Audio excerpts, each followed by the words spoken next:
Hello నమస్తే, నేను మీ journalist గోపిని.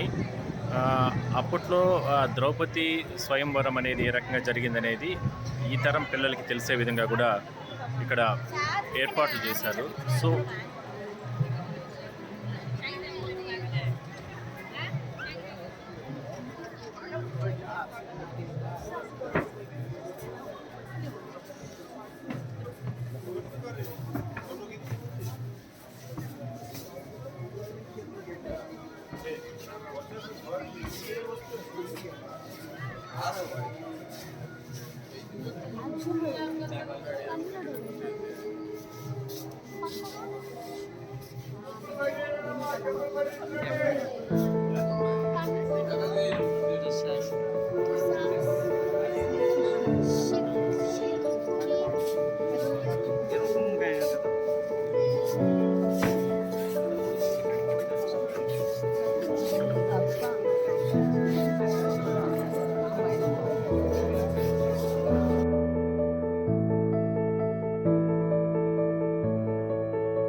మనం చూడొచ్చు, ద్రౌపది స్వయంవరానికి సంబంధించినటువంటి ఘట్టం అప్పట్లో ఏ విధంగా జరుగుతుందో వాటన్నిటిని కూడా టీటీడీకి సంబంధించి ఇక్కడ ఏర్పాటు చేయడం జరిగింది. ఎందుకంటే ప్రతి సంవత్సరం సోమవారికి సంబంధించిన బ్రహ్మోత్సవాల సందర్భంగా తిరుమలకు వచ్చే భక్తుల సందర్శనార్థం వాళ్ళకందరికీ కూడా రకరకాలుగా డిఫరెంట్గా టీటీడీ ఫ్లవర్ ఎగ్జిబిషన్ కావచ్చు, ఫోటో ఎగ్జిబిషన్ కావచ్చు, ఇవన్నీ కూడా ఏర్పాటు చేస్తూ ఉంటారు. అయితే ఈసారి మాత్రం వాటితో పాటు స్వయంవరానికి సంబంధించినటువంటి ద్రౌపది దేవి స్వయంవరానికి సంబంధించినటువంటి ఆ ఘట్టం ఏదైతే జరుగుతుందో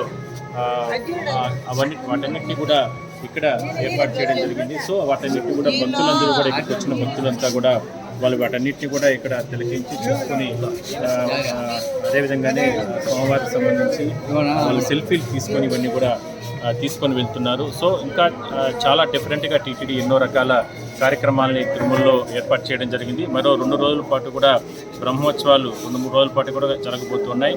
2వ తారీఖున కంప్లీట్ అవుతున్న నేపథ్యంలో భక్తుల సందర్శనార్థం ఇంకా రకరకాల డిఫరెంట్ ఫ్లవర్ ఎగ్జిబిషన్స్ కానీ ఇవన్నీ కూడా ఏర్పాటు చేయడం మనం చెప్పవచ్చు.